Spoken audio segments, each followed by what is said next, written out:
Bienvenidas, bienvenidas y bienvenidas todas y todos a esta nueva entrevista del segundo ciclo de trabajos de indagación respecto a la calidad educativa con énfasis en reformas, contrarreformas, sistemas de evaluación, innovaciones y cambios educativos a nivel internacional y nacional.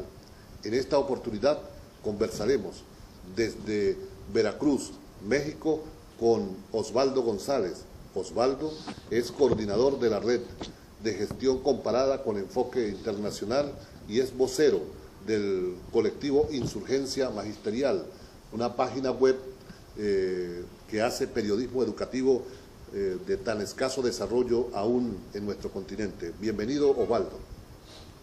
Gracias, Luis, por la invitación, y agradezco al Centro Internacional Miranda también por esta atención. Osvaldo, queremos trabajar contigo hoy el tema de las reformas o las contrarreformas en México. Tú has tenido una participación muy activa de oposición a buena parte de los procesos en la última etapa, fundamentalmente respecto a las evaluaciones docentes. Pero me gustaría, antes de entrar a la coyuntura, que me indicaras en qué momento comienzan las contrarreformas educativas en México.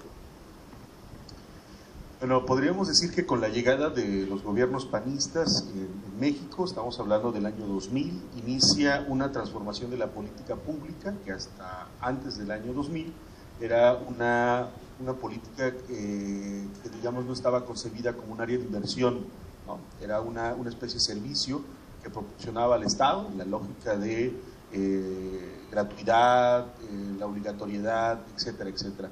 Pero no era visto por empresarios ni por otros actores ajenos al gobierno como áreas de inversión. Es a raíz de la llegada de los panistas y con un enfoque que llamaron ellos gerenciamiento público, que ven a la educación pública, en este caso de la educación de los niños de 3 a 12 años, como un área de posible inversión, de posible planteamiento de negocios. Es ahí donde hay una gran ruptura, cuyo desenlace fuerte es en el 2013, donde ya prácticamente se lanza una contrarreforma que acaba con todos los derechos laborales de los maestros, y es un ataque ya frontal contra la educación pública, en el entendido de que se empiezan a bosquejar áreas de privatización y de posible entrada al ámbito público, al financiamiento con recurso público de entes privados muy bien definidos en el caso de México. Volvamos a los inicios del periodo panista. ¿Cómo desembarca el discurso de la contrarreforma? Desde aquí lo visualizamos a partir de la calidad educativa. ¿Tuvo esa variante así o cuál fue el énfasis en un primer momento? Sí, de hecho, la categoría calidad educativa empieza a surgir, se dice que la cobertura estaba resuelta de alguna u otra manera, y entonces ahora venían los cambios que denominaban de segunda generación, que era la cuestión de la calidad educativa. Y con la calidad educativa empezó a bosquejarse este famoso enfoque que a nivel mundial está muy de moda, que es el de las competencias, ¿no? Que es el dejar como valioso a la pregunta ¿qué es lo valioso? ¿Qué debe contener el currículum? ¿Qué se debe enseñar? ¿Qué deben aprender los chicos? Estos gobiernos que nosotros denominamos neoliberales colocaron en el centro que lo que la escuela pública debe enseñar son aquellos elementos que posteriormente van a ocupar los ciudadanos en el campo laboral. Entonces hay una reducción de lo educativo únicamente a la inserción en el mercado laboral. Incluso se acuñó este término de educación para la vida, entendiendo la vida como el mundo del trabajo únicamente. Ahora bien, una vez que se posesiona el discurso de la calidad educativa, viene una ofensiva sobre el sector sindical. México tiene una fuerte tradición de organización de los maestros en diferentes instancias, tanto los sindicatos como la propia coordinadora, es decir, formas de organización estructuradas como autónomas. Y comienza, desde Venezuela percibimos desde el exterior un primer ataque al sector sindical, incluso con prisión de algunos dirigentes sindicales que habían sido por años considerados parte del establishment. Sí, de hecho, con los panistas un primer ataque fuerte tiene que ver con los fines de la educación, ¿no? Es ya estamos hablando del año 2012, 12 años de gobiernos panistas, el ataque frontal fue tratando de cambiar el contenido o las formas de administración de la educación. Así, por ejemplo, empezamos a ver por primera vez que, por ejemplo, la función de actualización de los docentes ya no la hacía el Estado. El Estado contrataba a universidades privadas para que empezaran a dar estos servicios. Entonces, empieza a dar una especie de pseudo privatización de la educación en funciones que el Estado se estaba retirando y estaba permitiendo que privados, vía contratos directos, entraran a la educación pública. Es al final del sexenio de Calderón cuando se echa a andar una reforma que nosotros denominamos como el origen de lo que ahorita estamos viviendo, que es la reforma laboral, ¿no? Donde ya lo que empiezan a plantear que un elemento que supuestamente dicen los gobiernos panistas que impide el crecimiento económico de México es porque los trabajadores tienen seguridad laboral. Es decir, el supuesto es que al tener seguridad laboral, el trabajador difícilmente mejora, ¿no? Y entonces, sobre ese supuesto se crea toda una reforma laboral que a la llegada de los gobiernos priistas, en este caso de Enrique Peña Nieto, lo que hace es armonizar la reforma, echa a andar una reforma educativa, que en realidad no tiene que ver con una reforma educativa, sino una reforma laboral que trata de sintonizarse con esta reforma que ya habían planteado los panistas a un mes antes de irse del poder público, ¿no? Esta reforma, ¿qué es lo que plantea? Primero, acabar prácticamente con todos los derechos laborales de los maestros. ¿Cuáles son estos derechos? Primero, el derecho a la permanencia, que es, nosotros en este caso teníamos un contrato colectivo de trabajo, ese contrato colectivo de trabajo tenía normas y reglas, y bueno, prácticamente lo que dice la reforma del PRI, de Peña Nieto en el año 2013, es que todos esos derechos se acaban, ¿no? Y entonces viene un ataque frontal contra los maestros bajo el argumento de que la calidad educativa, esto que durante 12 años los panistas estuvieron machacando en la opinión pública, ¿no? Que la calidad educativa no se había alcanzado, y no se había alcanzado, dicen ellos, por culpa de los maestros, ¿no? Es decir, los maestros hacían muy mal trabajo, eran flojos y todo lo demás, y sobre ese argumento sustentan la reforma y dicen, bueno, pues entonces si el problema son los maestros, entonces vamos a reformar todo el esquema laboral con el cual los maestros actualmente se movilizan. Y bueno, esto prácticamente movilizó a todo el magisterio. Aquí en México, concretamente en Veracruz, el magisterio los sindicatos magisteriales eran prácticamente sindicatos al servicio de los gobiernos locales, sean priistas o sean panistas, ¿no? Y esta reforma prácticamente los agarra desprevenidos a los trabajadores. Ahora bien, se da un incidente prácticamente de intervención al Sindicato Nacional de Trabajadores de la Educación e incluso se lleva a prisión a su máxima dirigente. ¿Eso lo entiendes como un hecho positivo o la preparación del terreno para aplicar la contrarreforma? Sí, no, lo que el gobierno del PRI, después de 12 años de estar fuera del poder, se da cuenta es que el sindicato prácticamente era juez y parte en cuanto a política educativa. Es decir, en educación en México no mandaba el secretario de Educación y no mandaba el presidente de la República. Entonces, una primera acción que hace el gobierno, que tiene que ver también con la reforma, es decirle al sindicato, necesitamos que dejes el espacio a que el gobierno ocupe y empiece a tomar decisiones. Ojo, no necesariamente decisiones en favor de la educación. ¿Qué es lo que pasa? Que una de la principal lideresa, en este caso del Sindicato Nacional de Trabajadores de la Educación, que ya había tenido problemas políticos con el PRI, rompe y prácticamente dice no. O sea, el CENTE se opondrá a la reforma que plantea el Ejecutivo. Entonces, más que ser una lucha en el sentido de que el sindicato planteara un modelo alternativo al que estaba planteando el gobierno, en realidad lo que estábamos viendo en ese momento era una lucha por el poder, ¿no? Es decir, ¿quién mandaba en educación? Y vuelvo al punto, no necesariamente eran dos proyectos que chocaron de forma antagónica porque planteaban cosas distintas, ¿no?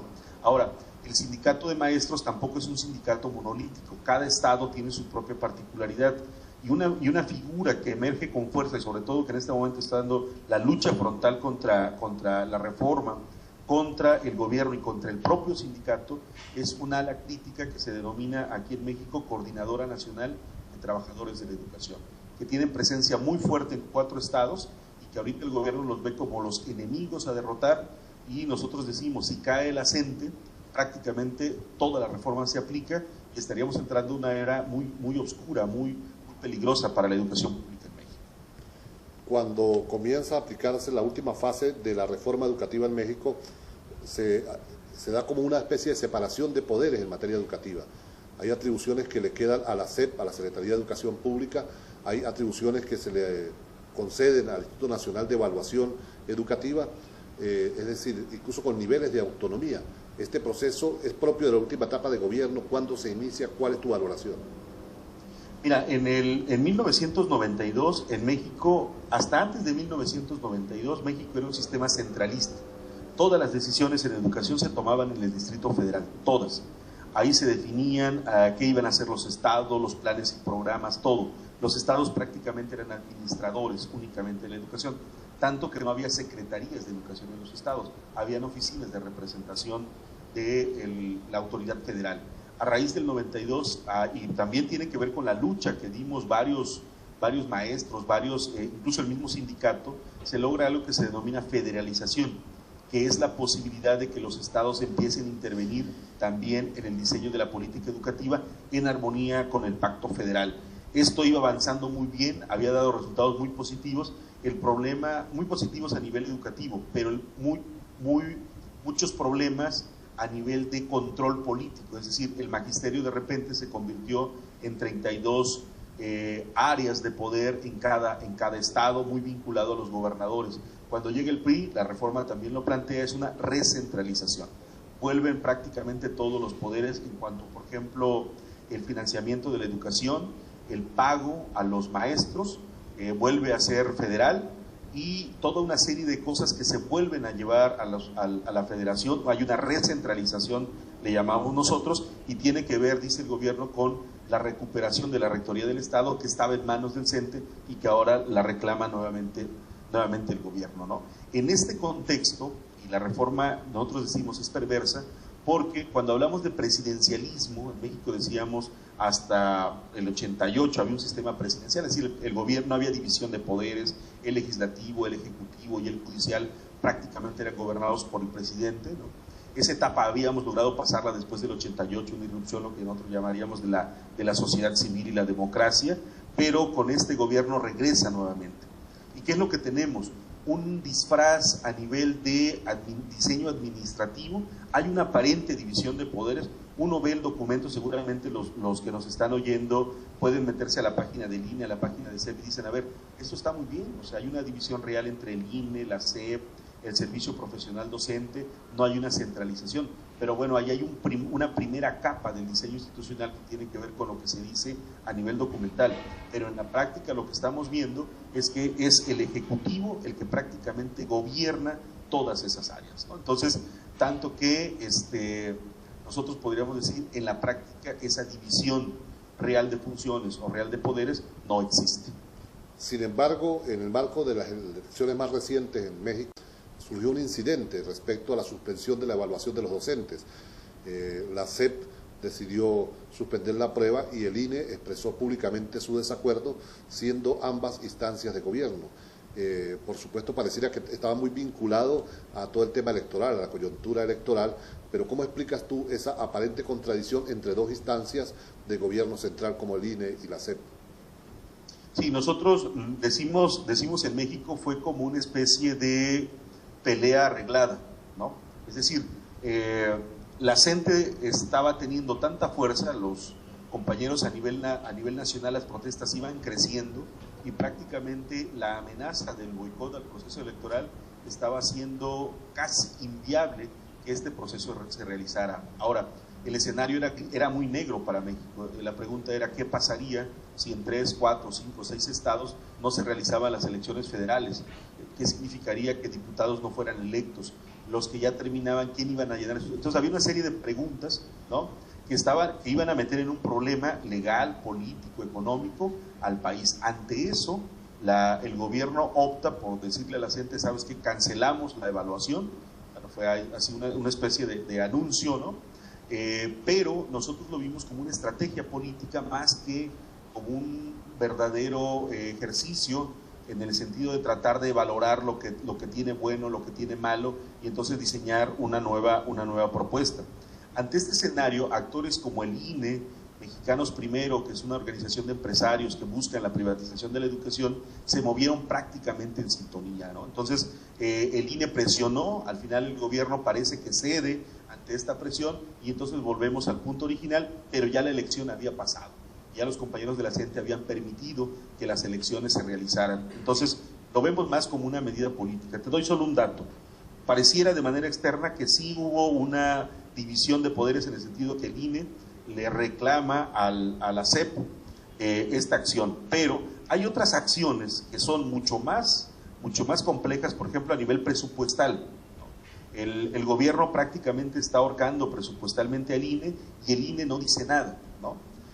Hay otras decisiones, por ejemplo, en este momento no tenemos modelo educativo, llevamos 3 años en México que no tenemos propuesta curricular y el INE no es capaz, porque está dentro de sus funciones, de decirle a la SEP: o presentas el modelo curricular y al partir del modelo curricular yo elaboro mi modelo de evaluación, o no hay evaluación, que es una función del INE. Pero en este caso el INE no se mete a esas cuestiones, entonces dice, hace la evaluación con un modelo, fue hecho un modelo curricular hecho por los panistas y que en teoría ya los priistas, o ya este mismo secretario de Educación dijo que es un modelo curricular obsoleto. Entonces hay aparente división de poderes en la forma, pero en el fondo no pasa nada. Un poco profundicemos al respecto para quienes no viven en México y cuando tú hablas de división de poderes, entendemos que tanto el INE como la instancia de formación de docentes como la SEP forman parte del Ejecutivo. Entonces, ¿cuál división de poderes? ¿A quién le rinde cuentas el INE? ¿A quién le rinde cuentas la institución que forma a los docentes? ¿Y a quién le rinde cuentas la SEP? ¿Al ministro de Educación, al presidente de la República o a Mexicanos Primero? O sea, explícanos. Sí, mira, aquí en México, a raíz de la experiencia presidencialista, algo que estuvo en la agenda pública era la cuestión de la división de poderes, en el sentido que México está diseñado como república. Hay un poder ejecutivo, un poder legislativo y un poder judicial. Teóricamente hablando, en el diseño institucional, cada uno es contrapeso del otro poder, ¿no? ¿Cuál es la única manera de que el presidente no se vuelva un dictador? Bueno, hay una Cámara de Legisladores que no se lo permitirían, y aparte hay un poder judicial independiente del gobierno que propiciaría la aplicación de la ley en caso de que alguno de los otros dos poderes pasara. En esta lógica se crean institutos como el de acceso a la información pública, que no pertenece al Ejecutivo, sino que es nombrado vía el Legislativo y con una serie de candados para que el Ejecutivo no pueda influir en ellos. Son lo que llamamos órganos garantes, ¿no? O contrapesos institucionales. En esa lógica está diseñado el INE. Teóricamente el INE no le rinde resultados o no le rinde cuentas al Ejecutivo. Teóricamente le rinde cuentas al Legislativo. Por tanto, el Ejecutivo no tendría por qué influir, y el Ejecutivo, su operador, digamos, en materia educativa, es el secretario de Educación, o lo que ustedes llaman el ministro de Educación. Ellos llevan la política educativa. Pero lo que nos hemos dado cuenta, por ejemplo, en esta lógica de creación del INE y creación de otra área que se llama Servicio Profesional Docente, es que en realidad hay un adelgazamiento del Estado en funciones que le correspondería a la SEP y que se la está dando a otras instancias. Ahora, a nivel de diseño institucional es interesante porque uno diría, bueno, en un INE autónomo y un Servicio Profesional Docente autónomo permitirían crearle contrapesos a la SEP. El problema es que la SEP, el INE y el Servicio Profesional Docente prácticamente son lo mismo, ¿no? Son como instancias, son como caras de un mismo personaje, entonces no funcionan como contrapeso. Yo pongo un ejemplo.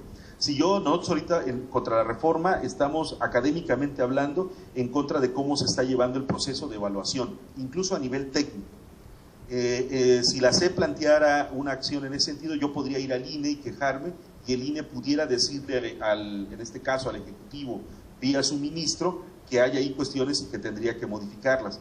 Pero como uno va a la SEP y prácticamente la SEP le dice está bien, va con el INE y le dice está bien, va con las otras áreas y le dice está bien, prácticamente lo que nos encontramos es que los maestros no tenemos ninguna vía para canalizar propuestas, críticas o áreas de reforma. Ese es el problema que tenemos ahorita en México.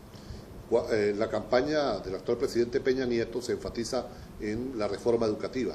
Al llegar se habla también de una reforma educativa, pero en la práctica pareciera que la única operación en marcha real es la evaluación de los docentes. ¿O existen otras acciones de la reforma educativa que se han visibilizado poco, pero que marchan paralelo a la evaluación de los docentes?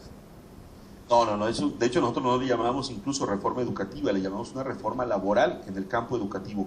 Lo único que cambió fue el estatus, el contrato colectivo de trabajo que teníamos los maestros, incluso esta intención real de desaparecer la educación normal en México. En México hay una gran tradición en cuanto a la educación normal. La educación pública, el Estado formaba a sus propios maestros. Es como el caso de los ejércitos, ¿no? La función de seguridad o la función de seguridad nacional la tienen los estados. Aquí incluso la educación era una función de Estado. El Estado formaba a sus propios maestros a través de las normales, ¿no? Organizaciones como Mexicanos Primero, que son de empresarios que quieren invertir en educación, lo que están diciendo, uno, es que los maestros no tienen que ser formados por el Estado, sino que tienen que ser formados por instituciones. Y cuando hablan de instituciones, están refiriendo ellos a instituciones privadas, es decir, que el Estado les pague a ellos para que ellos formen a los maestros, ¿no? De hecho, lo que decimos, por ejemplo, en el caso del INE y en el caso del Servicio Profesional Docente, es que estos grupos son tan poderosos, en el caso de Mexicanos Primero, que está Televisa, que es la televisora más fuerte, están varios empresarios de otros giros que están viendo en educación una inversión y que ven en el INE la posibilidad de participación también para definir las decisiones. Yo solo te pongo un dato: la actual titular del INE trabajó para Mexicanos Primero anteriormente. Entonces hay ahí canales de comunicación. Y vuelvo al punto, no detectamos, incluso no podría yo hablarte de qué otro aspecto de la reforma en el plano pedagógico, en el plano filosófico, en el plano de los fines de la educación, porque no hay nada. Por eso no discutimos en México el modelo educativo, porque vuelvo al punto, desde hace 3 años México no tiene modelo curricular. Hay cosas tan alarmantes como que los niños tienen un libro diseñado, porque aquí hay libros de texto gratuito diseñados con un modelo, el maestro tiene otro libro como libro del maestro, y cuando va a los cursos se les da otra cosa, por ejemplo. Entonces, así de complejo está el sistema educativo actualmente en México. Oswaldo, para aquellos que no viven en México y no le han hecho seguimiento a la contrarreforma educativa que viene ocurriendo, a la reforma educativa, explícales, por favor, por qué no están de acuerdo con el tema de las evaluaciones docentes, cómo se están implementando. Mira, el problema de la evaluación es muy simple, es un proceso de valoración y tú evalúas para mejorar, es decir, detectas áreas en las cuales no has hecho bien las cosas o no se han dado los resultados esperados en relación con un modelo que tú buscas, y entonces dices, bueno, pues vamos a evaluar para mejorar. ¿Cuál es el problema de la evaluación en México? Que no tiene como finalidad la mejora de la educación, tiene como finalidad el construir un argumento técnico llamado a través de la evaluación, a través del cual el gobierno le diga al maestro de servicio, sabes que tú no obtienes los resultados que se deben, ¿no? Por tanto, te quito de estar frente al grupo y te coloco a disposición del servicio. Prácticamente es una justificación para el despido de maestros. Incluso el secretario, estadísticamente hablando, él dice que al terminar el sexenio actual, es decir, en 3 años, prácticamente el 60% de la plantilla no va a pasar el examen, por tanto tendrá que ser retirado, ¿no? Y acordémonos de lo que decía anteriormente, estos nuevos maestros que están entrando ya entran con un nuevo esquema laboral, que son contratos anuales, son contratos por ciclos escolares, por tanto ya no hay contrato colectivo de trabajo, los compañeros no crean antigüedad, no tienen derechos sociales, no tienen derecho a la salud, derecho a la jubilación, una serie de elementos que están afectando. Por eso nosotros estamos en contra, no de la evaluación como modelo, como camino para la mejora, sino la evaluación como un pretexto para el despido. Ya vimos varios hechos. De hecho, en México tenemos la experiencia del Sindicato Mexicano de Electricistas, donde igual exigían mejores condiciones de trabajo, y lo que hizo el gobierno, ya lo que está intentando ahorita hacer en Oaxaca, fue prácticamente desaparecer a toda una estructura, ¿no? y meter a nuevos trabajadores con nuevos esquemas de contrato. Entonces, a mí me gustaría más abundar en esto, pero en realidad es tan simple como la evaluación como un pretexto para el despido de maestros.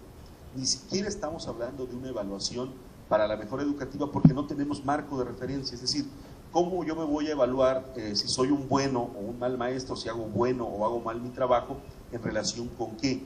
Vuelvo al punto, no tenemos modelo curricular. Todo lo que están haciendo es el marco de un buen docente, pero un buen docente en abstracto, ¿no? Los que no conocen México, México es pluricultural, pero no solo pluricultural porque tengamos distintas culturas, sino también tenemos pueblos originarios que tienen su propia lengua, que tienen su propia cultura, al grado que nuestra propia Constitución se nos reconoce como un pueblo pluriétnico incluso, ¿no? Osvaldo, tú planteaste que la evaluación per se no es mala. La evaluación puede ser utilizada para mejorar el propio sistema educativo. Tú eres un docente con experiencia de aula, sabes lo que significa trabajar con niños en primero, segundo, tercer ciclo, primero, segundo, tercer grado de primaria. Te preguntaría, Osvaldo, desde tu perspectiva, ahora pensando desde otro lugar de enunciación, ¿qué cosas debieran mejorar urgentemente los maestros en su práctica pedagógica cotidiana? ¿O en qué el Estado podría ayudarlos a mejorar en su práctica pedagógica cotidiana? Pero mira, a mí me parece, uno, la evaluación es necesaria. La evaluación puede ser un camino que nos ayude a iniciar ciclos de diálogo en las comunidades, en las propias escuelas, para mejorar, para crear rutas de mejora.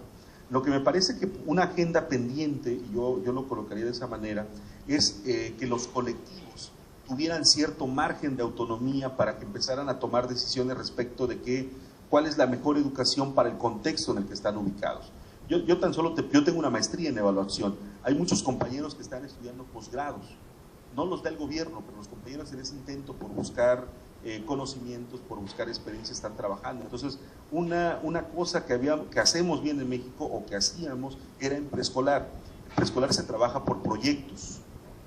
Y ojo, no necesariamente proyectos vinculados al enfoque de las competencias, sino estamos hablando de otro tipo de enfoques, más vinculados a la comunidad, más vinculados con las familias, más vinculado con una palabra que luego ahorita causa mucho escozor, la palabra transformación comunitaria, ¿no? Es decir, la escuela tiene que permitir que los chicos que acudan a ellos se formen en la idea de la ciudadanía, en la idea de la participación, y que esta formación que reciben impacte el contexto.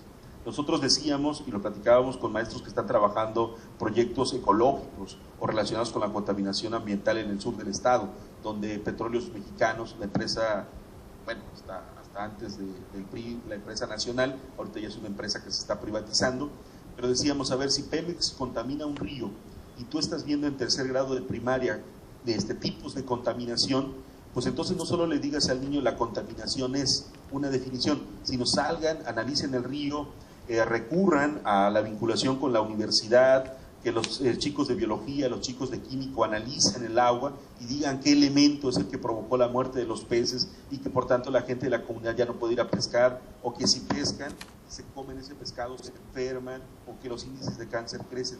Ahí me parece que es donde el Estado, porque vuelvo al punto, es educación pública, ¿no? La educación pública sirve al Estado, la educación privada le sirve a aquel que tiene el negocio, ¿no? Es decir, a aquel que espera obtener una plusvalía. Los que nos dedicamos a educación pública no lo hacemos pensando en ganar, de hecho hay un salario que nos paga el Estado, ¿no? Entonces me parece que esa área es un área que se está descuidando, y vuelvo al punto, si los maestros permitimos que esta reforma pase en México y en otros países, pues lo que nos vamos a encontrar es una reducción de la educación a la formación para el trabajo. Y me parece que ese sería un grave error para nuestros pueblos. Es inevitable asociar todo el proceso de reforma que está ocurriendo en México, que tú le llamas reforma laboral, a el tema de Ayotzinapa.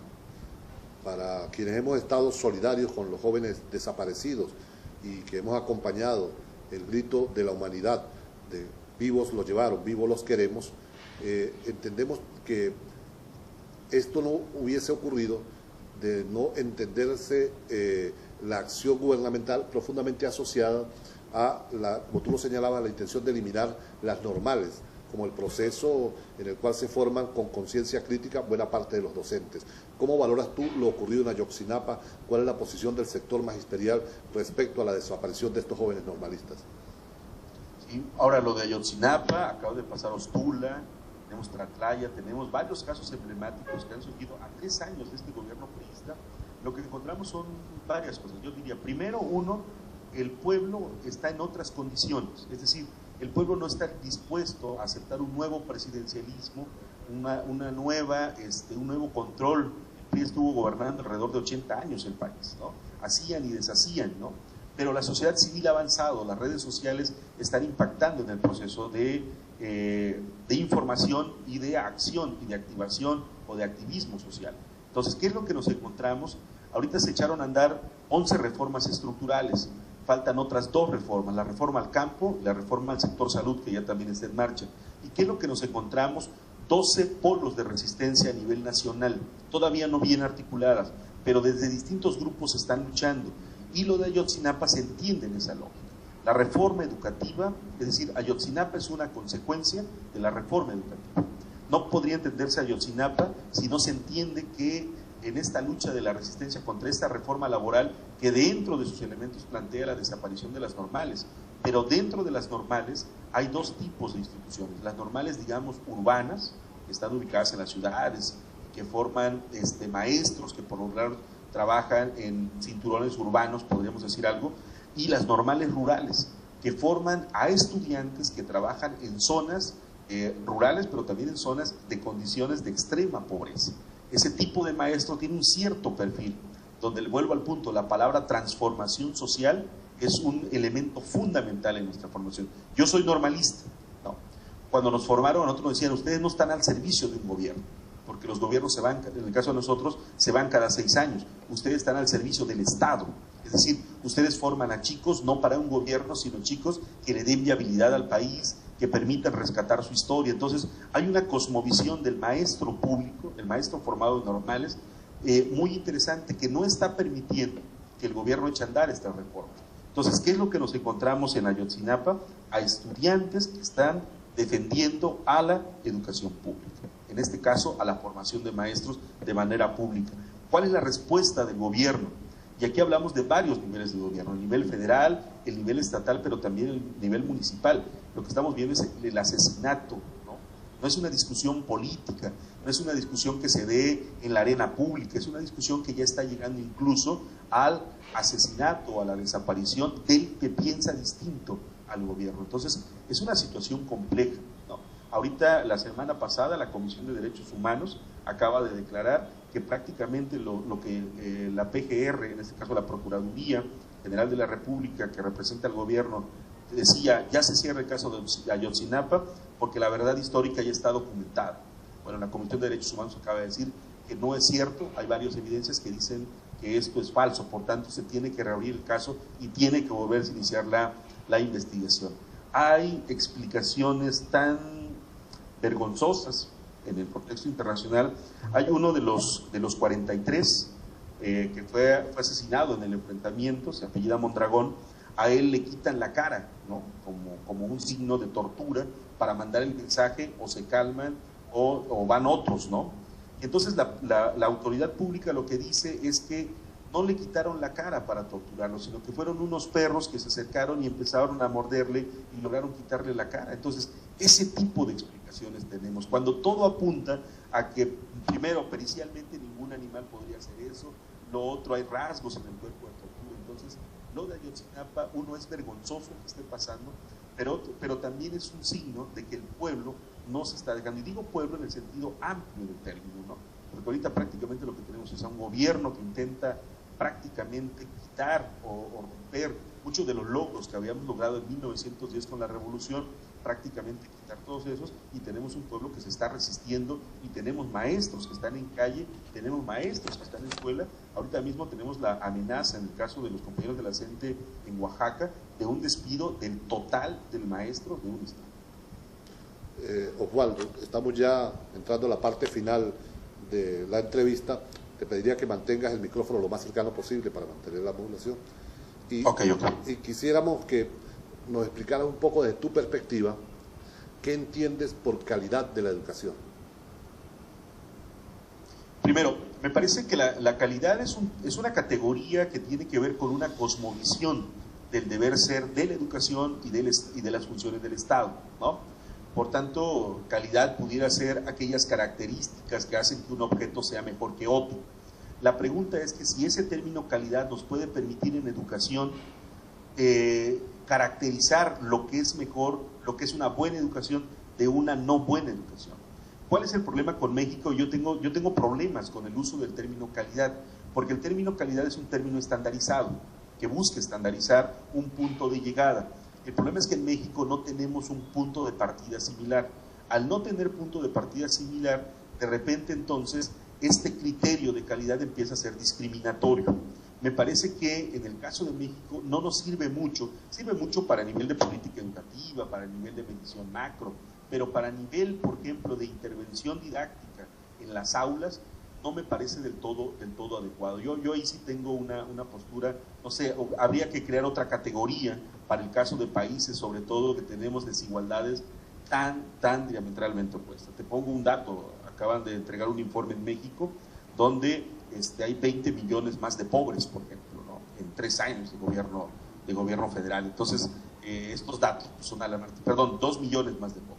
2 millones más de pobres, y este es un dato alarmante, ¿no? Entonces, ¿cómo se puede hablar de calidad? Es decir, ¿cómo se puede hablar de estándares mínimos de desempeño en poblaciones donde ni siquiera el problema de la comida, de la salud, del vestido, del esparcimiento, de la creatividad, es decir, los derechos mínimos de los niños no están cubiertos? Entonces, yo ahí sí tengo una postura distinta. Nosotros estamos trabajando sobre otras categorías, otros criterios para tratar de decirle a los compañeros, tú, desde el criterio de calidad del gobierno, tal vez no eres una buena escuela, pero estás haciendo otras cosas interesantes que el criterio de calidad deja fuera. Oswaldo, algunos estamos convencidos que México es el nuevo laboratorio para desarrollar y probar reformas o contrarreformas educativas, como lo fue en su oportunidad Chile, que se aplicaron un conjunto de cambios, reformas que luego fueron utilizados como paradigma para el resto de América Latina y el Caribe. Desde esa perspectiva, nos gustaría que para cerrar esta entrevista le dirigieran un mensaje a los maestros, maestras, profesores y profesoras de América Latina y el Caribe, que comienzan de distintas formas a escuchar el discurso de la apertura de reformas educativas en sus países, e incluso utilizando en muchos casos el ejemplo, entre comillas, el buen ejemplo, entre comillas, repito, de lo que está ocurriendo en México. ¿Cuál es tu mensaje para el resto de maestros de América Latina y el Caribe al respecto? Primero decirles que los medios dicen que los maestros estamos aceptando de manera crítica la reforma. El mensaje es decirles que no. En México hay muchos maestros que en este momento están luchando en calle. Nosotros tenemos ahorita un taller que le estamos llamando de boicot contra la reforma, tratando de imaginarnos cómo le podemos hacer para no permitir que esta reforma pase en sus procesos de implementación. Entonces hay varios frentes de lucha. Otra cosa que también hemos entendido en México, los maestros, y esto ha sido en un lapso de 3 años, porque normalmente nosotros pues, estábamos trabajando en las aulas, haciendo trabajo tal vez crítico, alternativo, pero no salíamos a la calle. Lo que nos ha pasado ahorita que hemos salido a la calle a marchar y todo lo demás, es que nos hemos encontrado con obreros, con periodistas. En el caso de Veracruz, por ejemplo, llevamos 13 periodistas asesinados en el sexenio actual, ¿no? Esto es peligrosísimo, ¿no? Entonces, nosotros nos encontramos que de repente no solo era la afectación contra la educación pública, es decir, cuando hay una reforma que afecta a la educación pública, no solo afecta a los maestros, afecta a los niños, a la posibilidad que tienen los niños de encontrar con espacios de reflexión y no solo de capacitación para el campo laboral, se encuentran con otras cosas. Entonces, yo ahí les diría que la lucha magisterial o la lucha por la defensa de la educación pública no la restringamos solo a la lucha de los maestros por nuestros derechos laborales. Nosotros hemos tendido puentes con periodismo, por ejemplo, con periodistas. Nosotros creamos un portal porque nos dábamos cuenta que, por ejemplo, y ha de pasar en varios países, los medios masivos de comunicación están en manos de empresarios afines a los gobiernos. Y entonces, de repente, hay marchas de 20,000, y lo que vemos en la televisión y lo que vemos en el periódico es 20 maestros inconformes salieron a marchar, no se quieren evaluar, están en contra del progreso, están en contra del derecho de los niños, ¿no? Y de repente decíamos nosotros, pues teníamos fotos, teníamos otras cosas, pero no habría manera de contrarrestar. Entonces nosotros también hemos metido a la batalla lo que hemos llamado por la opinión pública. Varios compañeros estamos escribiendo en periódicos, estamos haciendo eventos para posicionar no solo la lucha en calle, sino también la discusión pública en ese ámbito.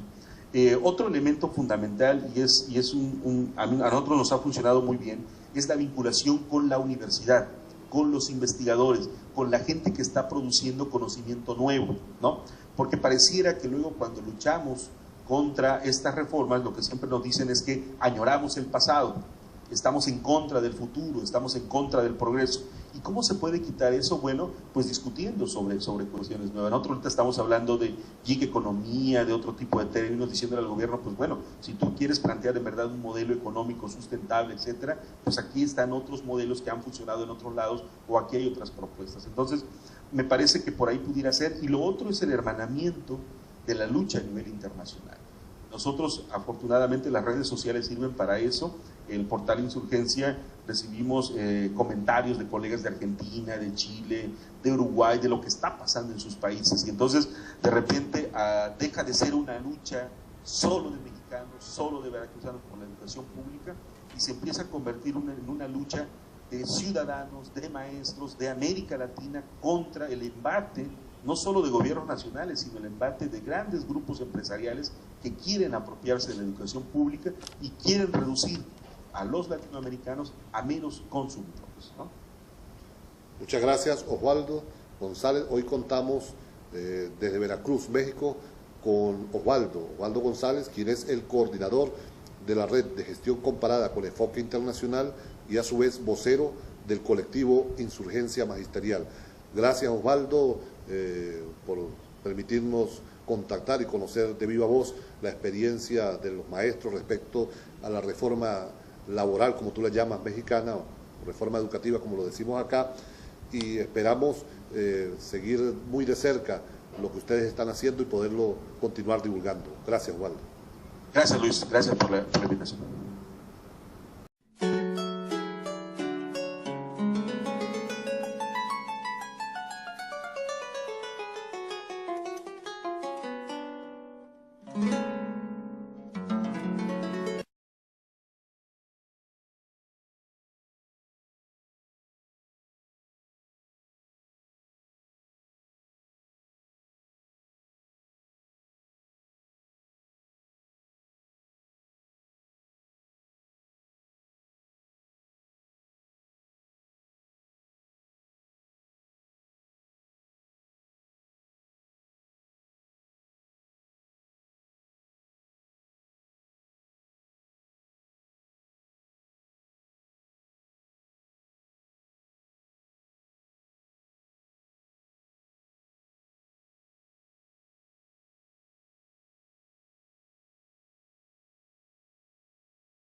Bienvenidas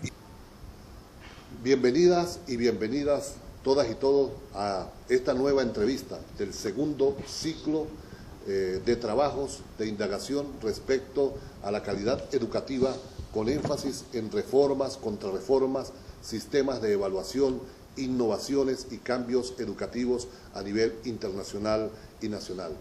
En esta oportunidad conversaremos desde Veracruz, México, con Osvaldo González.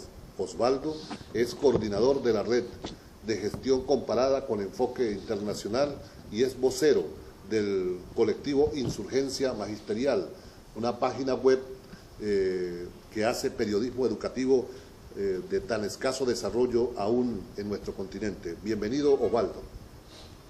Gracias, Luis, por la invitación, y agradezco al Centro Internacional Miranda también por esta atención. Osvaldo, queremos trabajar contigo hoy el tema de las reformas o las contrarreformas en México. Tú has tenido una participación muy activa de oposición a buena parte de los procesos en la última etapa, fundamentalmente respecto a las evaluaciones docentes. Pero me gustaría, antes de entrar a la coyuntura, que me indicaras en qué momento comienzan las contrarreformas educativas en México. Bueno, podríamos decir que con la llegada de los gobiernos panistas en México, estamos hablando del año 2000, inicia una transformación de la política pública que hasta antes del año 2000 era una política que digamos no estaba concebida como un área de inversión, ¿no? Era una especie de servicio que proporcionaba al Estado, en la lógica de gratuidad, la obligatoriedad, etcétera, etcétera. Pero no era visto por empresarios ni por otros actores ajenos al gobierno como áreas de inversión. Es a raíz de la llegada de los panistas y con un enfoque que llamaron ellos gerenciamiento público, que ven a la educación pública, en este caso de la educación de los niños de 3 a 12 años, como un área de posible inversión, de posible planteamiento de negocios. Es ahí donde hay una gran ruptura, cuyo desenlace fuerte es en el 2013, donde ya prácticamente se lanza una contrarreforma que acaba con todos los derechos laborales de los maestros, y es un ataque ya frontal contra la educación pública, en el entendido de que se empiezan a bosquejar áreas de privatización y de posible entrada al ámbito público, al financiamiento con recurso público de entes privados muy bien definidos en el caso de México. Volvamos a los inicios del periodo panista. ¿Cómo desembarca el discurso de la contrarreforma? Desde aquí lo visualizamos a partir de la calidad educativa. ¿Tuvo esa variante así o cuál fue el énfasis en un primer momento? Sí, de hecho, la categoría calidad educativa empieza a surgir, se dice que la cobertura estaba resuelta de alguna u otra manera, y entonces ahora venían los cambios que denominaban de segunda generación, que era la cuestión de la calidad educativa. Y con la calidad educativa empezó a bosquejarse este famoso enfoque que a nivel mundial está muy de moda, que es el de las competencias, ¿no?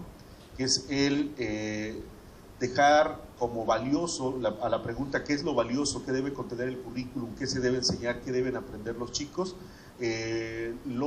Estos gobiernos que nosotros denominamos neoliberales colocaron en el centro que lo que la escuela pública debe enseñar son aquellos elementos que posteriormente van a ocupar los ciudadanos en el campo laboral. Entonces hay una reducción de lo educativo únicamente a la inserción en el mercado laboral. Incluso se acuñó este término de educación para la vida, entendiendo la vida como el mundo del trabajo únicamente. Ahora bien, una vez que se posesiona el discurso de la calidad educativa, viene una ofensiva sobre el sector sindical. México tiene una fuerte tradición de organización de los maestros en diferentes instancias, tanto los sindicatos como la propia coordinadora, es decir, formas de organización estructuradas como autónomas. Y comienza, desde Venezuela percibimos desde el exterior un primer ataque al sector sindical, incluso con prisión de algunos dirigentes sindicales que habían sido por años considerados parte del establishment. Sí, de hecho, con los panistas un primer ataque fuerte tiene que ver con los fines de la educación, ¿no? Es ya estamos hablando del año 2012, 12 años de gobiernos panistas. El ataque frontal fue tratando de cambiar el contenido o las formas de administración de la educación. Así, por ejemplo, empezamos a ver por primera vez que, por ejemplo, la función de actualización de los docentes ya no la hacía el Estado. El Estado contrataba a universidades privadas para que empezaran a dar estos servicios. Entonces empieza a dar una especie de pseudo privatización de la educación en funciones que el Estado se estaba retirando y estaba permitiendo que privados